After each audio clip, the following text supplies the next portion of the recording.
Birovning hayotiga qarab oq-qorani ajratib bo'lmaydi va odamning asl yuzini faqatgina vaqt o'tib chinakamiga ko'rishingiz mumkin. Mana bu qiz New Yorkdagi eng qimmat mehmonxonada yashaydi. Har kuni $2000 xarajat qiladi. Xususiy samolyotlarda esa Marokashga uchadi. Manhattanning eng boy, eng taniqli odamlari bilan do'st tutinadi. Hattoki bu qiz bilan selfie qilish uchun boy va kambag'allar navbatlarda turadi. Tanishing, bu esa dunyodagi eng boy kambag'al. Bu qizning bankda 0 sent puli bor. Aslini olganda bu fantastika emas. Bu Anna Deleveyning haqiqiy hayoti. Bu haqda hattoki Netflix film olgan. Uning Instagramda 1 milliondan ortiq obunachilari bor edi. Hattoki boyvachchalar unga o'zlarining uylarini, mashinalarini shunchaki ishonib qo'yishar edi. Oddiy odamlar esa, obunachilar esa hech bo'lmasa unga umrida bir marta bo'lsa-da hisob raqamini to'ldirib qo'yishgan edilar. Shunchaki mana shu qiz bilan bog'liqlik bo'lish uchun. U shunchaki hech narsadan $22 million yiqqan va ushbu pullarni qayerga sarf qilganini hatto o'zi ham bilmaydi. Agarda ushbu mavzu sizga qiziq bo'layotgan bo'lsa, demak videoni oxirigacha ko'ring.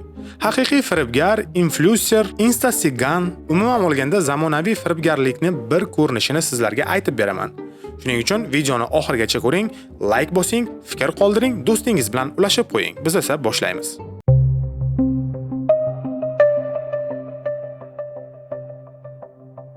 Bu qiz aslida kim? 1991-yil Rossiya Domodedovo shahrida tug'iladi.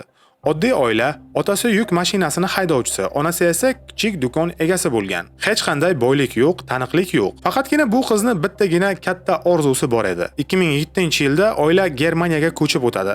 Anna London kollejida o'qiydi.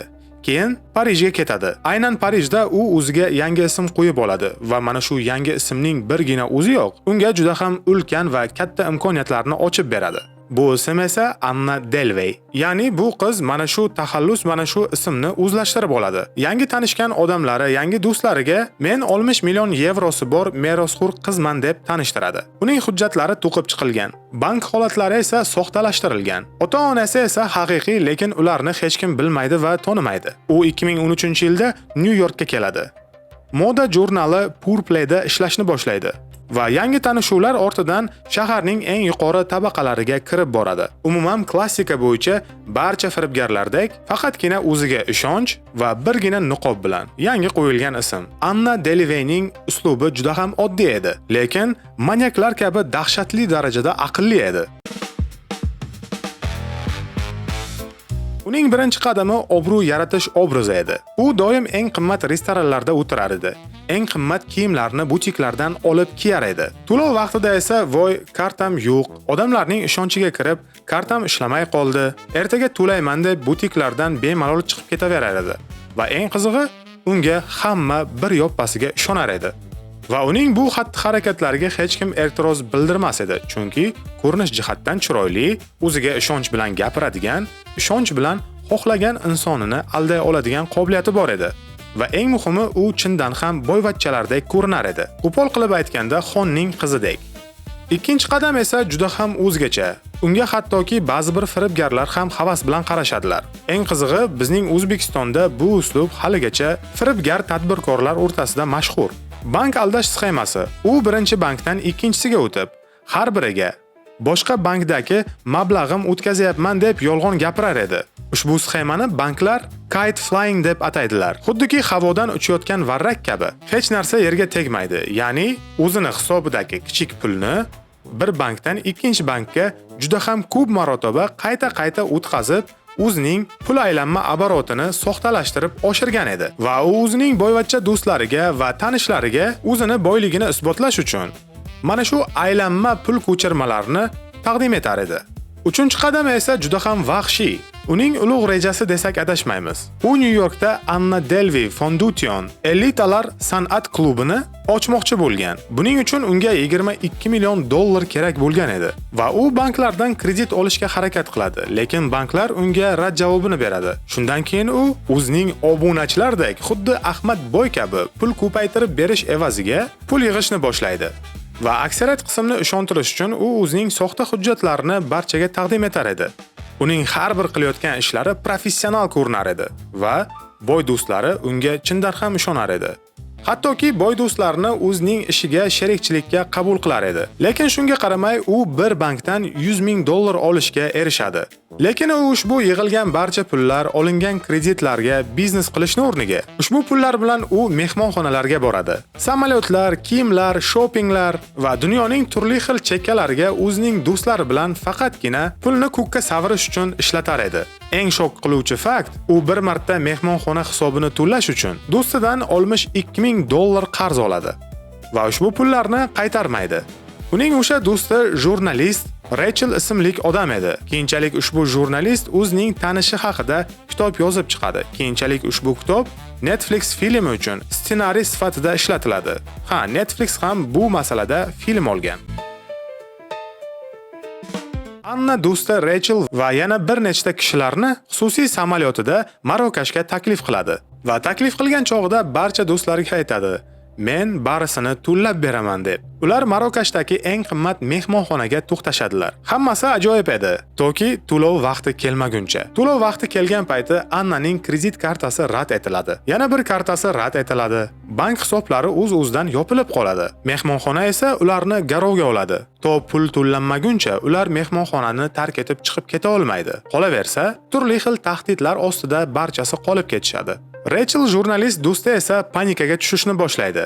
Anna esa butkul xotirjam o'tiraveradi. Anna shunday deydi: "Pul keladi, faqatgina kut." Oxir-oqibat Rachel unga qarz berganiga qaramay, lekin Anna qarzini qaytarmaganiga ham qaramay, Rachel o'z kartasidan keyinchalik ikki qarzimni ham birga qo'shib qaytarib berarda deb yana $73,000 to'laydi o'zining hisobidan va ular qaytib keta oladi. Lekin Anna ushbu pullarni hech qachon qaytarib bermaydi va bu uning oxirini boshlanishi edi. Hamma qaytgach, Rachel hamma narsani oxir-oqibat tushunib yetadi. Pullarni qaytib ko'rmasligini va qaror qabul qilib politsiyaga xabar beradi. Ammo tergov boshlanishi bir oz qiyin bo'ladi. Chunki Anna qilgan jinoyatlar bir necha shtat va mamlakatlarda sodir bo'lgan. Kim mas'ul? New York politsiyasimi, federal agentlikmi? Va oxir-oqibat jurnalistik bosimlardan keyin New York politsiyasi bu borada ish ochadi. Politsiyalar tekshiruv davomida shu narsalarni aniqlaydi. Soxta bank hujjatlari, undan ortiq mehmonxona va restoranlarga to'lanmagan hisob-kitoblar, bankdan olingan $100,000 kredit va bir necha kishidan olingan ulkan qarzlar. 2017-yilda Anna hibsga olinadi.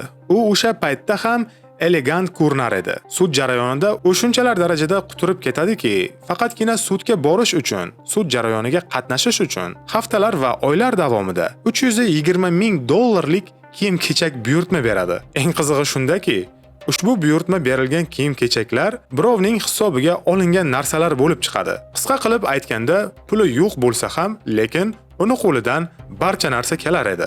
Hattoki u o'zini himoya qilish uchun yollangan advokat ham o'zi bilmagan holda firibgarni domiga tushib qoladi. Eng qizig'i shu. Bu narsa yaqin tarixda chindan ham bo'lib o'tgan. Rostini aytsam, men bu narsaga bir oz kulgim keladi. Ayniqsa odamlar qanchalar sodda va ishonuvchanligiga. Lekin 2019-yil Annaga hukm o'qiladi. 8 dan ortiq ayblovlar, 4 yildan 12 yilgacha qamoq jazosi bilan hukm chiqariladi. Lekin bu yerda hikoya yana burilib ketadi. Anna shunchalik darajada firibgar bo'lsa-da, lekin omadli bo'lib chiqadi. 2021-yilda Anna qandaydir vaziyatlarga ko'ra shartli ozod qilinadi. Shu paytda Netflix u haqida serial chiqaradi. Ushbu serialning oti Inventing Anna. Ko'rib qo'yinglar. Ushbu filmni Shonda Rhimes olgan. Julia Garner esa Anna rolida. Anna ushbu serialdan o'z ulushini talab qiladi va ushbu ulush kichik summa bo'lmaydi. Ushbu summa aniq miqdorda $320,000 ni tashkil etadi. Ya'ni sud jarayonidagi kiyim-kechaklarning xarajatlari bilan bir xil. Tasodifmi yoki uning o'zi shunday talab qilganmi? Kommentariyada fikrlaringizni qoldiring. Lekin ushbu pul darhol jabrlanuvchilarga to'lanib ketadi. New York qonuniga ko'ra jinoyatdan pul ishlab bo'lmaydi. Ammo Anna shu bilan birga to'xtab qolmaydi. U hozirgi kunda YouTube'larda podkast yuritadi. The Anna Devili Show nomi bilan. U o'zini bir necha bor rassom deb e'lon qilgan, suratlarini esa bir donasini $10,000 qilib o'zi baholab qo'ygan va mashhur blogerlarni ko'rsatuvlariga integratsiya orqali juda ham ko'p ishtirok etib kelmoqda va doimiy ravishda o'zining obunachilarini donat qildirishlariga juda ham ko'p undaydi. Men bu narsalarni haqiqatan ham tekshirib, ko'p bora ko'rib chiqdim. Rostini aytsam, hali ham hayratdaman. Lekin Anna hozirgi kunda Amerika Qo'shma Shtatlarida bo'lib turib, migrantlarni deportatsiya qilishga qarshi kurashmoqda. Chunki u hali ham rasman Rossiya Federatsiyasining fuqarosi. Bu umuman olganda tasodifmi? Lekin hozir u cheklangan uy qamog'ida, oyog'ida esa elektron braslet bilan. Hozirgi kunda u g'irt inflyuenser bo'lib ketgan. Endi men sizga azizlarim juda ham bir katta savolni beraman. So'nggi paytlar Instagramda, Telegramda, YouTube'da shunaqa insonlarni uchratishingizni ehtimoli qanchalar darajaga katta? Shuning uchun kommentariyada o'z fikringizni qoldiring. Qolaversa, ushbu video sizga yoqqan bo'lsa, videoga like bosing, kanalga obuna bo'lishni unutmang. Qolaversa, qo'ng'iroqchani yoqib qo'ying. Kelgusida qo'ygan videolarimni birinchilardan bo'lib ko'rasiz. Sizlar bilan esa kelgusi ko'rsatuvda ko'rishguncha salomat bo'ling.